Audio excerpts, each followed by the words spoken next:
Hi everybody, myself Vidhupriya. I'm from Kerala. So I was a NEET 2024 repeater at Brilliant Pala. ഇതെൻ്റെ YouTube ചാനലിലെ first video ആണ്. I have been thinking for so long about starting a new YouTube channel, but the fact was that ഞാൻ അത്ര confident അല്ലായിരുന്നു. Because ഈ വർഷത്തെ റിസൾട്ടൊക്കെ വന്നതിന് ശേഷം എനിക്ക് കിട്ടുമോ കിട്ടില്ലയോ അങ്ങനത്തെ ഒരു കൺഫ്യൂഷനായിരുന്നു. ഓൾമോസ്റ്റ് ഒരു 3 to 4 months I am stuck in my home. എനിക്ക് പറയാൻ പോലും ഒരു അഡ്രസ്സില്ല. എന്താ പഠിക്കുന്നതെന്ന് ചോദിച്ചു കഴിഞ്ഞാൽ പറയാൻ പോലും ഒരു അഡ്രസ്സ് ഇല്ലാത്തൊരു സിറ്റുവേഷനായിരുന്നു. But now I feels like this is the right moment to start new YouTube channel. Because first round allotments ഒക്കെ വന്നു ആൻഡ് എനിക്ക് എറണാകുളത്ത് ശ്രീനാരായണ ഇൻസ്റ്റിറ്റ്യൂട്ട് ഓഫ് മെഡിക്കൽ സയൻസിൽ അഡ്മിഷൻ കിട്ടി. ഇപ്പം എനിക്കൊരു ചെറിയ കോൺഫിഡൻസ് ഒക്കെ വന്നു. അതുകൊണ്ടാണ് ഞാനിപ്പോൾ ഈ യൂട്യൂബ് ചാനൽ സ്റ്റാർട്ട് ചെയ്യുന്നത്. സോ അപ്പം ഇന്നത്തെ വീഡിയോയിൽ നമ്മൾ പറയാൻ പോകുന്നത്, ഞാൻ നിങ്ങളായിട്ട് ഷെയർ ചെയ്യാൻ ഉദ്ദേശിക്കുന്നത് എൻ്റെ 1 year എക്സ്പീരിയൻസ്, ബ്രില്യൻറ്റിൽ എനിക്കുണ്ടായ 1 year എക്സ്പീരിയൻസ്. അത് ഹോണസ്റ്റ് റിവ്യൂ ആണ് നിങ്ങളോട് പറയാൻ പോകുന്നത്. പിന്നെ എനിക്ക് പറ്റിയ കുറച്ച് മിസ്റ്റേക്സും കാര്യങ്ങളൊക്കെ ഞാൻ ഇൻക്ലൂഡ് ചെയ്തിട്ടുണ്ട്. So without any further delay let's get into the video. In this crazy life we live, we all need someone to hold, a friend to light the way when the world starts to unfold. Through all the ups and downs, the highs and lows we share, we'll stick together, ride or die. അപ്പോൾ ആദ്യം തന്നെ ഞാൻ ഒരു കാര്യം പറയട്ടെ. എനിക്ക് MBBS ആണ് വേണ്ടതെന്ന് ഞാൻ ഡിസൈഡ് ചെയ്യുന്നത് എൻ്റെ ഒരു 12th ഒക്കെ എത്തിയപ്പോഴാണ്. അല്ലാണ്ട് 1ാം ക്ലാസ് മുതലേ എനിക്ക് ഡോക്ടർ ആവണം എന്ന് പറഞ്ഞ് പഠിച്ച് വന്ന ഒരാളല്ല ഞാൻ. 12th ഒക്കെ എനിക്ക് ഒബ്വിയസ്ലി നല്ലൊരു ജോലി വേണമെന്നുണ്ടായിരുന്നു. പക്ഷെ എന്താണ് എനിക്ക് വേണ്ടതെന്നുള്ളതിനെപ്പറ്റി എനിക്ക് വലിയ ധാരണയൊന്നും ഉണ്ടായിരുന്നില്ല. ഒരു 12th ഒക്കെ എത്തിയപ്പോഴാണ് ഞാൻ നീറ്റിനെ പറ്റി കൂടുതൽ അറിയുന്നതും അതിലേക്ക് എത്തിപ്പെടുന്നതും. അപ്പം ഫസ്റ്റ് ടൈം ഞാൻ +2 കഴിഞ്ഞ പാട് നീറ്റ് എഴുതിയപ്പോൾ എനിക്കൊരു 400+ സ്കോർ കിട്ടി. അപ്പോൾ ഒരു 2 lakh അറൗണ്ട് റാങ്ക് വന്നിട്ടുണ്ടായിരുന്നു. അന്നേരം 20 lakh ആൾക്കാർ എഴുതിയ എക്സാമിൽ ഒരു 2 lakh അറൗണ്ട് റാങ്ക് വന്നിട്ടുണ്ടായിരുന്നു. അപ്പോൾ ഞാൻ ഒരു മാസത്തെ ക്രാഷ് കോഴ്സിന് മാത്രമേ പോയിട്ടുണ്ടായിരുന്നുള്ളൂ. അതെൻ്റെ വീടിൻ്റെ അടുത്തുള്ള ഒരു സെൻറ്ററിൽ തന്നെയാണ് പോയത്.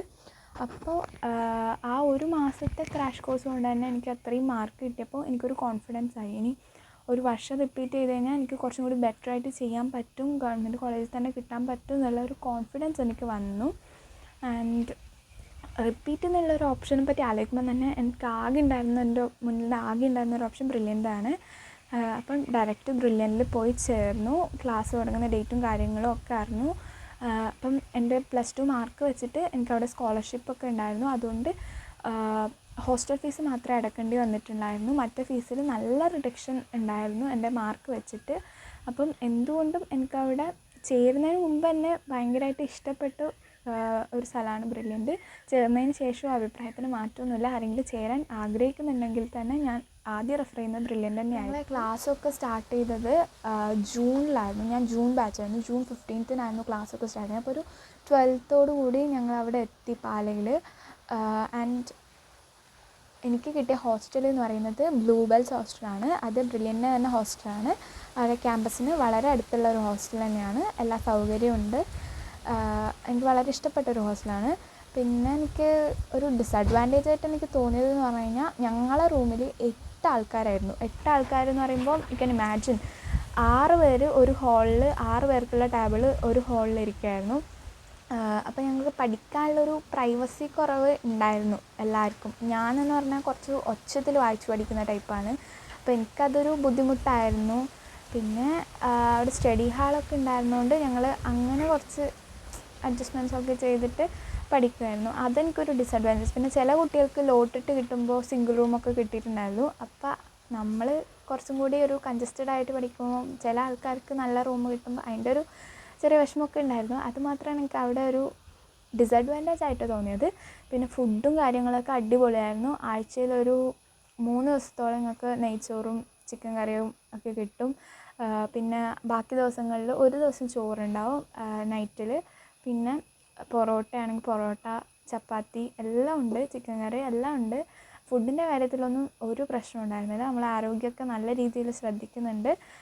നമ്മളെ പഠിക്കാൻ വേണ്ടി കൂടുതൽ എനർജറ്റിക് ആക്കുന്ന നമ്മളെ ഫുഡാണ്. അപ്പോൾ ഫുഡിൻ്റെ കാര്യത്തിലൊക്കെ അവിടെ പക്കാണ്.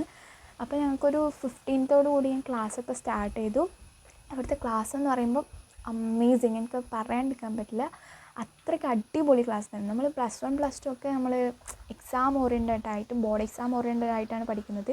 ജസ്റ്റ് എങ്ങനെയെങ്കിലും നല്ലൊരു മാർക്ക് കിട്ടണം എന്നില്ല ആ ഒരു രീതിയിലാണല്ലോ നമ്മൾ പഠിക്കുന്നത്. പക്ഷേ ഇവിടെ എന്ന് പറഞ്ഞു കഴിയുമ്പോൾ നമ്മൾ ആ വേൾഡിലേക്ക് എത്തുകയാണ്. നമ്മൾ പഠിക്കുന്ന കാര്യങ്ങൾ നമുക്ക് ലൈഫിൽ റിലേറ്റ് ചെയ്യാൻ പറ്റും. അത്രയ്ക്ക് അടിപൊളിയായിട്ടുള്ള ടീച്ചേഴ്സാണ് അവർ.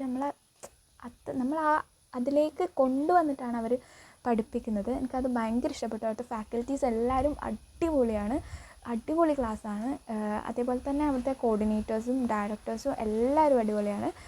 നമുക്ക് വേണ്ട എന്ത് സപ്പോർട്ടും മോറലി ആയാലും നമുക്ക് മെൻ്റലി ആയാലും നമുക്ക് പഠിക്കാനുള്ള കാര്യത്തിലുള്ള എല്ലാ സപ്പോർട്ടായാലും എല്ലാത്തിനും brilliant was the best option. Brilliant is the best option. അതിനപ്പുറം എനിക്കൊന്നും പറയാനില്ല. അത്രയും അടിപൊളിയായിരുന്നു. പിന്നെ ഡൗട്ട് ക്ലിയറൻസ് ആണെങ്കിൽ പോലും നമുക്ക് എപ്പോൾ വേണമെങ്കിലും റെഫറൻസ് ഹാളിൽ പോയി നിന്ന് അവിടെ പോയി ടീച്ചേഴ്സിനോട് ഡൗട്ട് ചോദിച്ചു കഴിഞ്ഞാൽ അവരത് നമുക്ക് എത്ര ക്ലിയർ ആയിട്ടാണ് നമുക്ക് വേണ്ടത് അത്രയും അവരത് വിശദീകരിച്ച് പറഞ്ഞു തരും. അങ്ങനത്തെ കാര്യങ്ങളിലൊക്കെ. അതുപോലെ ലൈബ്രറി ഫെസിലിറ്റി ഭയങ്കര അടിപൊളിയായിരുന്നു. നമുക്ക് വേണ്ട ഒരുവിധ എല്ലാ ബുക്സും, ഇനി ഇല്ലാത്ത ബുക്സ് ആണെങ്കിൽ നമ്മൾ പറഞ്ഞു കഴിഞ്ഞാൽ അവർ കൊണ്ടുവരാനും ശ്രമിക്കാറുണ്ട്. അപ്പോൾ അങ്ങനെ നമ്മൾ അത്രയും സപ്പോർട്ട് ചെയ്തിട്ടാണ് ബ്രില്യൻറ്റ് മുന്നോട്ട് പോയിക്കൊണ്ടിരുന്നത്. ഹോസ്റ്റലിലെ കാര്യമായാലും നമ്മൾ പലയിടത്തും കേട്ടിട്ടുണ്ടാകും ഭയങ്കര കൺട്രോളിങ് ആണ്. അവർ വിളിക്കുമ്പോൾ എണീക്കണം, ഇത്ര സമയം പഠിക്കണം.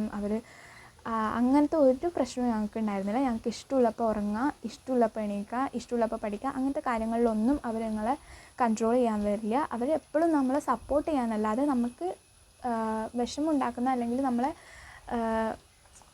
ദേഷ്യം പഠിപ്പിക്കുന്ന ഒരു കാര്യം അവിടെ ചെയ്തിട്ടില്ല. പിന്നെ പറയുന്ന പോലെ ഡിപ്രഷൻ അടിക്കുക, അവിടെ പോയി കഴിഞ്ഞാൽ ഭയങ്കര ടെൻഷനാണ്.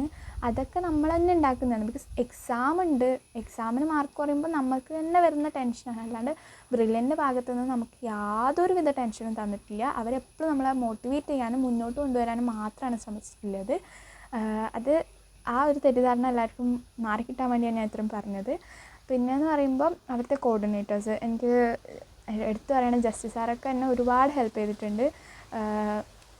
ജസ്റ്റിസ് സാറ്, അതേപോലെ ടോം സാറ്, അതേപോലെ നമ്മളെ ഡയറക്ടേഴ്സ്, അവരോട് പോലും നമുക്ക് നേരിട്ട് പോയിട്ട് സംസാരിച്ച് നമ്മൾ പ്രശ്നങ്ങളൊക്കെ പറയാനുള്ള ഒരു അവസരം അവിടെ നിന്ന് കൊടുത്തിട്ടുണ്ട്.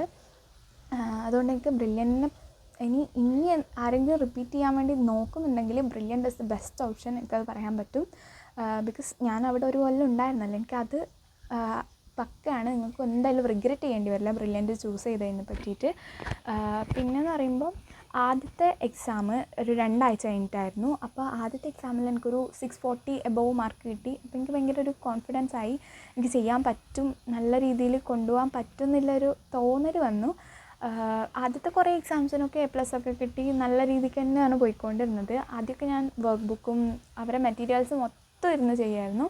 പക്ഷേ പിന്നെ ആയിക്കഴിഞ്ഞപ്പോൾ ഞാൻ പഠിച്ച് തീരുന്നില്ല. എനിക്ക് എന്താണെന്നറിയില്ല, പഠിച്ച് തീരുന്നില്ല. അന്നെടുത്തത് അവിടെ വന്ന് പഠിച്ച് തീർക്കാൻ നോക്കുമ്പോൾ തന്നെ രാത്രിയാവും. എനിക്ക് ക്വസ്റ്റ്യൻസ് ചെയ്ത് നോക്കാനുള്ള സമയം കുറഞ്ഞു. അപ്പോൾ എക്സാം വരുമ്പോൾ ക്വസ്റ്റ്യൻസ് കുറേ ബാക്ക്ലോഗ്സ് ആയി. ഈ മെറ്റീരിയൽസോ ക്വസ്റ്റ്യൻസൊക്കെ ചെയ്ത് നോക്കാനുള്ള ടൈം എനിക്ക് കിട്ടാണ്ട് വന്നു. അപ്പോൾ ഒരു പോയിന്റിലെത്തിയപ്പോൾ എനിക്ക് നല്ലപോലെ മാർക്ക് പറയാൻ തുടങ്ങി. എനിക്ക് തോന്നുന്നു എനിക്ക് പറ്റിയ മിസ്റ്റേക്ക് എന്ന് പറഞ്ഞു കഴിഞ്ഞാൽ ഞാൻ ഫിസിക്സും ഫിസിക്കൽ കെമിസ്ട്രിയും ഒക്കെ വന്നിരുന്ന് വീണ്ടും നല്ലപോലെ പഠിച്ച് എടുക്കുമായിരുന്നു. അങ്ങനെ നിങ്ങൾ ഒരിക്കലും ചെയ്യരുത്. ക്ലാസ്സിൽ പഠിച്ച് കഴിഞ്ഞിട്ട് നിങ്ങൾ റൂമിൽ വന്നിട്ട് ക്വസ്റ്റ്യൻ ചെയ്യുക. അത് ഫിസിക്സും ഫിസിക്കൽ കെമിസ്ട്രിയും. ബയോളജിയും ഇനോർഗാനിക്കൊക്കെ നമ്മൾ വായിച്ച് തന്നെ പഠിക്കണം. NCERT അങ്ങനെ തന്നെ പഠിക്കുകയാണെങ്കിൽ അത് ഏറ്റവും നല്ലത്. പക്ഷേ ഫിസിക്സും ഫിസിക്കൽ കെമിസ്ട്രിയും ഒക്കെ ചെയ്യുമ്പോൾ നിങ്ങൾ ആദ്യം ക്വസ്റ്റ്യൻ ചെയ്തിട്ട് കിട്ടാത്ത പോർഷൻ മാത്രം എടുത്ത് പഠിക്കാൻ ശ്രമിക്കുക. അതായിരിക്കും നിങ്ങൾക്ക് കുറച്ചും കൂടി ബെറ്റർ. എക്സാംസിലൊക്കെ നിങ്ങൾ പെർഫോം ചെയ്യാൻ വേണ്ടിയിട്ട് കുറച്ചും കൂടി ഹെൽപ്പ് ചെയ്യുന്നത് അതായിരിക്കും. പിന്നെയെന്ന് പറയുമ്പം ബയോളജിയും ഇനോർഗാനിക്കും ഓർഗാനിക്കൊക്കെ ഞാൻ നോട്ട്സ് ഉണ്ടാക്കുമായിരുന്നു. അതുകൊണ്ട് എനിക്ക് അതിൽ നല്ല സ്കോർ ചെയ്യാൻ പറ്റിയിട്ടുണ്ട്. നോട്ട്സ് എന്ന് പറഞ്ഞാൽ NCERTയിൽ വേർഡ് ബൈ വേർഡ് ഷോർട്ടാക്കിയിട്ട് ഞാനൊരു നോട്ട് നല്ല രസത്തിലൊരു നോട്ടാക്കുമായിരുന്നു. അത് വായിച്ചു കഴിഞ്ഞാൽ ആ ചാപ്റ്റർ ടെക്സ്റ്റ് വായിച്ചതുപോലെ തന്നെ തോന്നുന്ന രീതിയിൽ ഷോർട്ടായിട്ട് ഞാൻ നോട്ട് ഉണ്ടാക്കുമായിരുന്നു. അതെന്നെ ഭയങ്കരമായിട്ട് ഹെൽപ്പ് ചെയ്തിട്ടുണ്ട്. പിന്നെയെന്ന് പറയുമ്പം അവസാനമൊക്കെ ആകുമ്പോഴേക്ക് നമ്മളെ ഷെഡ്യൂളൊക്കെ കുറച്ചും കൂടി ടൈറ്റ് ആവാൻ തുടങ്ങി. കുറച്ചും കൂടി ബിസി ആയി തുടങ്ങി. നമ്മൾ ക്ലാസ്സിൻ്റെ എണ്ണം കൂട്ടാൻ തുടങ്ങി. അങ്ങനെയൊക്കെ ചെറിയൊരു പ്രശ്നങ്ങളൊക്കെ ഉണ്ടായി. പിന്നെയെന്ന് പറയുമ്പം ക്ലാസ്സിന് പോയിക്കൊണ്ടിരിക്കുന്ന സമയത്ത് നമുക്ക് അത്ര ടെൻഷൻ ഉണ്ടാവില്ല. ബിക്കോസ് നമ്മൾ കുട്ടികളൊക്കെ കാണുന്നുണ്ട്, സംസാരിക്കുന്നുണ്ട്.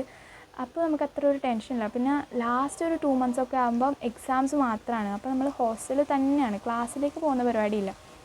അപ്പം നമ്മൾ ചെറിയൊരു പ്രശ്നങ്ങൾ ഈ റൂംമേറ്റ്സിൻ്റെ ഇടയിലൊക്കെ വരാൻ തുടങ്ങി. ചെറിയ രീതിയിൽ, അങ്ങനെ വലിയ വലിയ പ്രശ്നങ്ങൾ, ചെറിയ രീതിയിൽ എപ്പോഴും റൂമിൽ തന്നെയാണ്, നമുക്ക് എക്സാമിൻ്റെ ടെൻഷനും, അപ്പോൾ ചെറിയ ചെറിയ പ്രശ്നങ്ങളൊക്കെ വരാൻ തുടങ്ങിയ സമയമായിരുന്നു അത്. അപ്പം മാക്സിമം അങ്ങനെയുള്ള ഇതിൽ നിന്ന് ഒഴിഞ്ഞു നിൽക്കുക എന്നുള്ളതാണ് എനിക്ക് പറയാനുള്ളത്.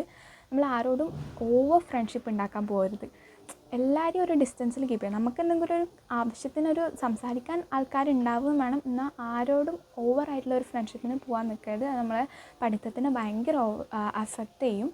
പിന്നെയെന്ന് പറയുമ്പം മറ്റുള്ളവരെന്ത് ചെയ്യുന്നു എന്നുള്ളത് നമ്മൾ ചിന്തിക്കാണ്ടിരിക്കുക.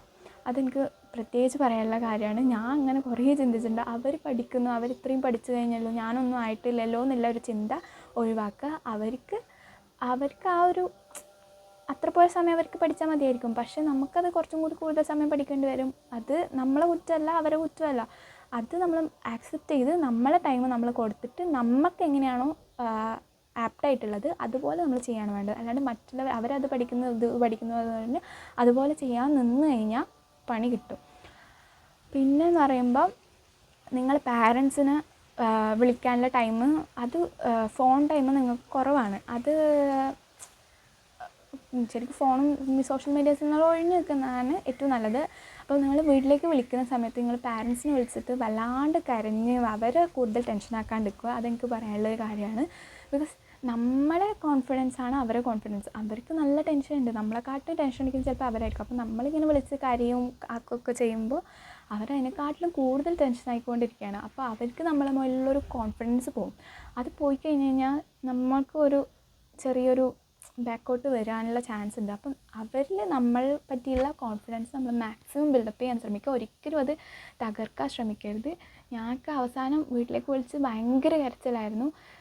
അങ്ങനെ ഒരിക്കലും ചെയ്യാതിരിക്കാൻ പരമാവധി ശ്രമിക്കുക. അവിടുത്തെ ആ ഒരു സ്ട്രെസ്സ് കാരണമാണ് അങ്ങനെ സംഭവിച്ച് പോകുന്നത്. ആ സ്ട്രെസ്സ് തന്നെ നമ്മൾ തന്നെ ഉണ്ടാക്കുന്നത്. എക്സാംസിന് മാർക്ക് കുറയുമ്പോൾ മറ്റുള്ളവർക്ക് മാർക്ക് കിട്ടുന്നു, അങ്ങനത്തെ ഒരു ഫീലിംഗ് എല്ലാവർക്കും വരും. അത് മാക്സിമം നമ്മൾ കൺട്രോൾ ചെയ്യാൻ ശ്രമിക്കുക. വീട്ടിലേക്ക് വിളിച്ച് പാരൻസിനെ ടെൻഷൻ ആക്കാതിരിക്കുക. അവരോട് കുറച്ചും കൂടി സോഫ്റ്റായിട്ട് പറയുക, ഇപ്പോൾ മാർക്ക് കുറവാണ്, നെക്സ്റ്റ് എക്സാമിൽ എനിക്ക് കിട്ടും, എനിക്ക് ഫൈനൽ എക്സാമിൽ ഞാനത് മേക്കപ്പ് ചെയ്യുന്ന അവർ പറഞ്ഞൊരു കോൺഫിഡൻസ് അവർക്ക് ഉണ്ടാക്കി കൊടുക്കുന്നത് എന്തുകൊണ്ടും നല്ലതായിരിക്കും. പിന്നെന്ന് പറയുമ്പോൾ ലാസ്റ്റ് ഫുൾ എക്സാംസ് ആയിരിക്കും. ഒരു 2 months ഫുൾ എക്സാംസാണ്. അപ്പോൾ ആദ്യമൊക്കെ എനിക്ക് നല്ല മാർക്ക് ഉണ്ടായിരുന്നു. അപ്പോൾ ആദ്യം കുറേ ഗ്യാപ്പ് ഉണ്ടായിരുന്നു, എക്സാമിൻ്റെ ഇടയിൽ കുറേ ടൈം ഉണ്ടായിരുന്നു. അപ്പോൾ ആദ്യമൊക്കെ A+ ലിസ്റ്റിൽ തന്നെ ഒരു under 500 ഒക്കെ എനിക്ക് റാങ്കൊക്കെ വരുന്നുണ്ടായിരുന്നു. പിന്നെയെന്ന് പറയുമ്പോൾ ഇടവിട്ടാവാൻ തുടങ്ങി എക്സാം, ടൈം തീരെ കുറയാൻ തുടങ്ങി, എനിക്ക് പഠിക്കാൻ സമയം കിട്ടാതായി. പിന്നെ കണ്ടിന്യൂസ് എക്സാം എഴുതി ഇങ്ങനെ ഒരു മടുപ്പ് വന്ന് മൊത്തത്തിലൊരു മരവിച്ച അവസ്ഥയായിരുന്നു. ആ ഒരു ടൈമിൽ എനിക്ക് വീണ്ടും മാർക്ക് കുറയാൻ തുടങ്ങി. പിന്നെ ഞാൻ നല്ലപോലെ ഡൗണായി. പിന്നെ നമ്മൾ ഹോസ്റ്റലിൽ തന്നെ ഇരുന്ന ആ ഒരു ബുദ്ധിമുട്ടും കൂടി ആകുമ്പോൾ എനിക്ക് കുറച്ച് നല്ലോണം പ്രശ്നമായി. നല്ലപോലെ മാർക്ക് കുറഞ്ഞു തുടങ്ങി. അപ്പോൾ ഒരു 20-25 ദിവസം ബാക്കി ഉണ്ടാകുമ്പോൾ ഞാൻ വീട്ടിലേക്ക് വന്നു. വീട്ടിൽ വന്നപ്പോൾ കുറച്ചും കൂടി ഒന്ന് റിലാക്സായി. പക്ഷേ എനിക്കത് മേക്കപ്പ് ചെയ്ത് എത്തിക്കാൻ പറ്റിയില്ല, എന്താണെന്ന് എനിക്കറിയില്ല. ആ ഒരു മടുപ്പ് കാരണമായിരിക്കണം. ഞാൻ ബുക്ക് തുറന്ന് വായിക്കുന്നുണ്ടെന്നല്ലാതെ എൻ്റെ തലയിലോട്ടൊന്നും കയറാതായി, സാച്ചുറേറ്റഡ് ആയിട്ടുള്ള ഒരു ലെവലിലായി. അങ്ങനത്തെ ഒരു സിറ്റുവേഷനിലായിരുന്നു അവസാനമൊക്കെ. പിന്നെ അവസാനം ഒരു 2 ദിവസം മുന്നേ എഴുതിയ എക്സാമിൽ എനിക്കൊരു 640 above കിട്ടി. അപ്പോൾ എനിക്കൊരു ചെറിയ കോൺഫിഡൻസൊക്കെ വന്നു. പിന്നെ തലേ ദിവസത്തെ എക്സാമിലും അത്യാവശ്യം നല്ല മാർക്ക് കിട്ടി. അപ്പോൾ എനിക്കൊരു ചെറിയൊരു കോൺഫിഡൻസൊക്കെ കിട്ടി. പിന്നെ നീറ്റ് എക്സാമിൻ്റെ ഡേ കുറച്ചൊരു കോൺഫിഡൻസോടെയാണ് പോയത്. പക്ഷെ അവിടെ എത്തിക്കഴിഞ്ഞപ്പോഴത്തേക്ക് മൊത്തം സിറ്റുവേഷൻ മാറി. എനിക്ക് ഭയങ്കര ഒരു ടെൻഷൻ, ഒരു എന്തൊക്കെയോ സംഭവിച്ചു. മാത്രമല്ല ഞങ്ങളെ ഇവിടെ ഇൻവിജിലേറ്റർ പുള്ളി ഭയങ്കര സംസാരമായിരുന്നു. എനിക്ക് എന്താണെന്നറിയില്ല, പുള്ളി കുട്ടികളുടെ ഡൗട്ട്സ് ക്ലിയർ ചെയ്ത് കൊടുക്കുകയാണ്, പക്ഷേ ഭയങ്കര ശബ്ദത്തിലായിരുന്നു സംസാരിക്കുന്നത്. ക്വസ്റ്റ്യൻസ് ഒന്നാമത് ലെങ്തി ആയിരുന്നു. ഇത് വായിച്ച് മനസ്സിലാക്കുന്നതിൻ്റെ ഇടയ്ക്ക് പുള്ളി സംസാരിക്കുന്ന കൂടെ ആയപ്പോൾ മൊത്തത്തിൽ കുറേ ടൈം അവിടെ പോയിട്ടുണ്ടായിരുന്നു. അപ്പോൾ നമുക്ക് ഫിസിക്സിനും കെമിസ്ട്രിക്കും കൊടുക്കാനുള്ള ടൈം കൂടെ ഞാൻ കുറച്ച് ബയോളജിയിലേക്ക് എടുത്തിട്ടുണ്ട്. ബയോളജി കുറച്ചും കൂടി ലെങ്തി ആയിരുന്നു ഐ തിങ്ക്. എന്നെ സംബന്ധിച്ചിടത്തോളം, ബാക്കിയുള്ളവർക്ക് എങ്ങനെയാണെന്ന് എനിക്കറിയില്ല, എനിക്ക് കുറച്ചും കൂടി ലെങ്തി ആയിരുന്നു. വായിച്ചെടുക്കാനുള്ള ഒരു സമയവും അതിൻ്റെ ഇടയിൽ പുള്ളീൻ്റെ സംസാരം കൂടി ആയപ്പോൾ ഞാൻ കുറച്ച് അധികം ഡിസ്റ്റർബ്ഡായി. പിന്നെ പുള്ളി കുറച്ച് കഴിഞ്ഞപ്പോൾ നിർത്തി. എന്നാലും എഴുതി പുറത്തേക്ക് വരുമ്പോൾ എനിക്കറിയാമായിരുന്നു വലിയ അടിപൊളിയൊന്നുമല്ല, എന്നാൽ തീരെ മോശമല്ല. അപ്പം വീട്ടിൽ വന്ന് മാർക്കൊക്കെ നോക്കിയപ്പോൾ എനിക്ക് മനസ്സിലായി 600 above ഉണ്ട് എന്ന് മനസ്സിലായി. പക്ഷേ എന്നാലും ഉറപ്പില്ലായിരുന്നു എങ്ങനെയായിരിക്കും കട്ട് ഓഫ് കാര്യങ്ങളൊന്നും അറിയില്ലല്ലോ, ഗവൺമെൻറ് കിട്ടുമോ കിട്ടില്ലയോ, ഭയങ്കര കൺഫ്യൂഷനായിരുന്നു. അപ്പം ഞാൻ ഓൾമോസ്റ്റ് ഒന്നും കൂടി റിപ്പീറ്റ് ചെയ്യാം എന്നുള്ള ഒരു സിറ്റുവേഷൻ വരെ എത്തിയതാണ്. അപ്പോൾ പെട്ടെന്ന് റിസൾട്ട് വന്നു. ഞാൻ ഉദ്ദേശിച്ചതിനേക്കാളും ഒരു 30 to 40K ബാക്കിലായിരുന്നു എൻ്റെ റാങ്ക്. എന്താണ് ഈ വർഷം സംഭവിച്ചതെന്ന് എനിക്കറിയില്ല. സ്കാം എന്നൊക്കെ പറയുന്നുണ്ട്, എന്തൊക്കെയോ സംഭവിച്ചു. എൻ്റെ റാങ്കിലുണ്ടായ ഒരു ഇൻഫ്ലേഷൻ 30 to 40K ആയിരുന്നു. ഞാൻ ഉദ്ദേശിച്ചതിനേക്കാളും അത്രയും കൂടുതലായിരുന്നു എൻ്റെ റാങ്ക്. അതെനിക്ക് ഭയങ്കര ഒരു അടി കിട്ടിയ മാതിരിയായി, ഭയങ്കര ഒരു ടെൻഷനായി, എന്ത് ചെയ്യണമെന്നറിയില്ല. ഇനി അടുത്തുള്ള റിപ്പീറ്റ് ചെയ്യുകയാണെങ്കിൽ ഫ്രഷേഴ്സ് ഉണ്ടാവും, ഇപ്പം റിപ്പീറ്റ് ചെയ്യുന്ന കുട്ടികളുണ്ടാവും, അവർ റിപ്പീറ്റേഴ്സ് ആയിട്ടുള്ള ആൾക്കാരുണ്ടാവും. അപ്പം മൊത്തത്തിൽ കോമ്പറ്റീഷൻ നല്ലപോലെ കൂടാൻ പോവുകയാണെന്ന് എനിക്ക് മനസ്സിലായി. അപ്പോൾ എനിക്ക് വീണ്ടും റിപ്പീറ്റ് ചെയ്യാനുള്ള ഒരു കോൺഫിഡൻസ് കുറഞ്ഞു. അപ്പം എൻ്റെ പാരൻസ് അവർ സപ്പോർട്ട് കൊണ്ട് മാത്രമാണ് ഞാൻ ഇപ്പോൾ എത്തിയത്. അവരെന്നെ നമുക്ക് സെൽഫ് ഫിനാൻസിങ് സീറ്റ് നോക്കാമെന്നുള്ളൊരു സ്റ്റാൻഡിലേക്ക് അവർ വന്നപ്പോൾ അങ്ങനെയാണ് ഞാൻ ഫസ്റ്റ് അലോട്ട്മെൻറ്റിന് ഈ ഓപ്ഷൻസൊക്കെ കൊടുക്കുന്നത്. ആൻഡ് ഫസ്റ്റ് അലോട്ട്മെൻറ്റിൽ തന്നെ എനിക്ക് അഡ്മിഷൻ കിട്ടി. ഇപ്പോൾ എനിക്ക് പറയാൻ അറ്റ്ലീസ്റ്റ് ഒരു അഡ്രസ്സെങ്കിലും ഉണ്ട്. സോ ഞാൻ ഈ പറഞ്ഞ മിസ്റ്റേക്സൊന്നും നിങ്ങൾ ഒരിക്കലും റിപ്പീറ്റ് ചെയ്യാതിരിക്കുക. നമ്മൾ എത്രയൊക്കെ ടെൻഷനാണെങ്കിലും നമ്മൾ പറഞ്ഞുകൊണ്ടിരിക്കുക, ഞാൻ കാമാണ്, ക്വയറ്റാണ്. ഇത്രയും നിങ്ങൾ സ്ട്രഗിൾ ചെയ്യുകയാണെങ്കിലും എക്സാംസിൽ മാർക്ക് കുറയുകയാണെങ്കിലും ഫൈനൽ എക്സാംസിൽ നിങ്ങൾക്ക് മാർക്ക് നല്ലപോലെ കൂടും. അത് ഉറപ്പുള്ള കാര്യമാണ്. നിങ്ങൾ എത്രത്തോളം ഇപ്പോൾ സ്ട്രഗിൾ ചെയ്യുന്നോ അത്രയും മാർക്ക് നിങ്ങൾക്ക് ഫൈനൽ എക്സാമിൽ കൂടും. ഇപ്പോഴുള്ള എക്സാമിൽ മാർക്ക് കുറയുന്നതും കൂടുന്നതും നിങ്ങൾ കാര്യമാക്കണ്ട എന്ന് പറയാൻ എളുപ്പമാണ്, പക്ഷേ എനിക്കറിയാം, ഞാൻ ആ സിറ്റുവേഷനിലൂടെ കടന്നു വന്നതാണല്ലോ. എന്നിരുന്നാലും നിങ്ങൾ പരമാവധി റിലാക്സ് ആയിട്ട് തന്നെ ഇരിക്കാൻ ശ്രമിക്കുക. എക്സാംസിൻ്റെ മാർക്കിന് തീരെ വക വെക്കാതിരിക്കാനല്ല, കുറച്ച് കൂട്ടാൻ വേണ്ടി ശ്രമിച്ചുകൊണ്ടിരിക്കുക. പക്ഷേ അതിൽ കുറഞ്ഞു പോയെന്ന് വെച്ച് വല്ലാണ്ട് ടെൻഷൻ ആവേണ്ട കാര്യമില്ല. നിങ്ങൾ ഫൈനൽ എക്സാമിന് അതിനുള്ള റിസൾട്ട് എന്തായാലും കിട്ടും. അപ്പോൾ ഇത്രയാണ് എൻ്റെ ഒരു നീറ്റ് ജേർണി എന്ന് പറയുന്നത്. സോ ഇതുപോലത്തെ കൂടുതൽ വീഡിയോസായിട്ട് ഞാൻ വീണ്ടും വരാം. Please subscribe to my channel and bye by.